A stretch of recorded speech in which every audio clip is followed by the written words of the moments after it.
मुख्यमंत्री नीतीश कुमार शुक्रवार को दरभंगा एयरपोर्ट पहुंचे, जहां उन्होंने पीसीसी रोड निर्माण और मिथिला आर्ट से सौंदर्यीकरण का लोकार्पण किया।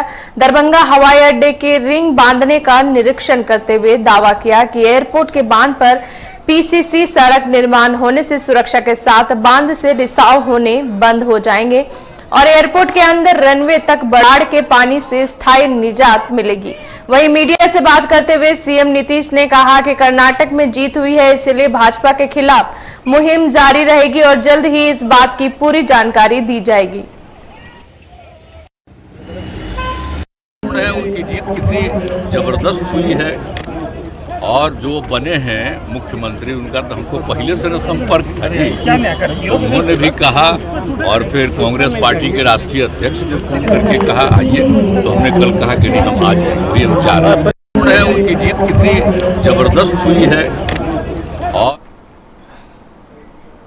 अपनी पद यात्रा कुछ दिनों के लिए स्थगित करने के बाद प्रशांत किशोर ने पटना में मीडिया से बात करते हुए कहा कि मैंने चोरी नहीं की, अपने परिश्रम से पूरे भारत में नाम कमाया है। मैं नेताओं और दलों को जीता सकता हूं तो बिहार के लोगों को भी जिताकर लाऊंगा। उन्होंने आगे कहा कि मैंने अथक परिश्रम से पूरे भारत के अलग अलग राज्यों में पार्टी और दलों को जीत दिलाकर मुख्यमंत्री बनवाया है। आज अपने जीवन का सब कुछ छोड़कर बिहार के लोगों का हाथ पकड़ा हूं।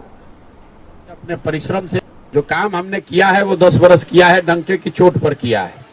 कहीं चोरी नहीं की है, किसी का जेब नहीं काटा है। अपनी विद्वता से, अपने अनुभव से, अपने परिश्रम से पूरे भारत में जाकर बिहार का झंडा गाड़ा है कि बिहार का एक लड़का, आप चाहे गुजरात के हैं कि तमिलनाडु के, बंगाल के हैं कि आंध्रा के, अगर आपको सलाह लेना है तो बिहार के लड़के से ही सलाह लेना पड़ेगा। ये हमने झंडा गाड़ा है, उसके बाद उस काम को छोड़ा है और छोड़कर अब बिहार की जनता को ये बता रहे हैं कि अगर मैं नेताओं को और दलों को सलाह देकर जिता सकता हूं तो भरोसा रखिए आपको भी सलाह देकर जिताएंगे।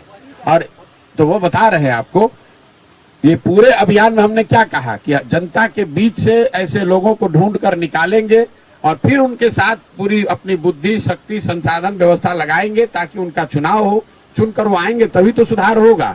ये कोई छुपी हुई बात नहीं है। आपने कहा लोकसभा का, तो मेरे भाई हमने पहले कहा है। रोहतास जिले के करगर में एक निजी लॉज में रालोजद के कार्यकर्ता सम्मेलन का आयोजन किया गया, जिसमें पूर्व केंद्रीय मंत्री सह रालोजद प्रमुख उपेंद्र कुशवाहा शामिल हुए। इस कार्यकर्ता सम्मेलन में उपेंद्र कुशवाहा ने कार्यकर्ताओं को सम्मानित करते हुए बूथ स्तर पर पार्टी की मजबूती पर चर्चा की। वहीं मीडिया के सवालों पर उन्होंने सीएम नीतीश कुमार पर निशाना साधते हुए कहा कि जदयू तो खाली डब्बा है, अब जदयू में कोई रहना नहीं चाहता है। कुछ लोग तो दूसरे पार्टी में जाने के इंतजार में है, वह आज नहीं तो कल दूसरे पार्टी में शामिल होंगे। बिहार में धीरेन्द्र शास्त्री के आने के बाद हुई राजनीतिक घमासान पर उन्होंने अपनी राय देते हुए कहा कि किसी भी धर्म का प्रचारक कहीं जा सकता है, संविधान उसको इजाजत देता है। जेडीयू में कौन रहने वाला है? जेडीयू तो बिल्कुल समाप्त पार्टी है ना, तो एक तरह से कहिए कि खाली डब्बा है। अब कुछ लोग हैं जो इंतजार में हैं, आज जाए कि कल जाए। अब देखते रहिए, धीरे धीरे वहाँ कोई नहीं रहने वाला है, सभी लोग जाने वाले हैं।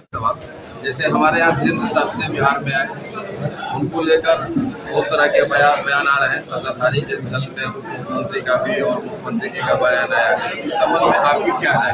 देखिए, हमारी राय इसमें यह है कि सरकार को यह काम, यह चीज देखना है, कहीं कोई किसी का कार्यक्रम होता है, इससे क्या समस्या होने वाली है या नहीं होने वाली। अगर होने वाली है तो सरकार देखे उसको, लेकिन जहाँ तक किसी भी धर्म के प्रचार का मामला है तो कोई भी व्यक्ति स्वतंत्र है अपने धर्म के प्रचार के लिए, चाहे हिंदू हो, चाहे इस्लाम धर्म के मानने वाले हो, चाहे सिख धर्म के मानने वाले हो या किसी धर्म के मानने वाले हो, वो कहीं भी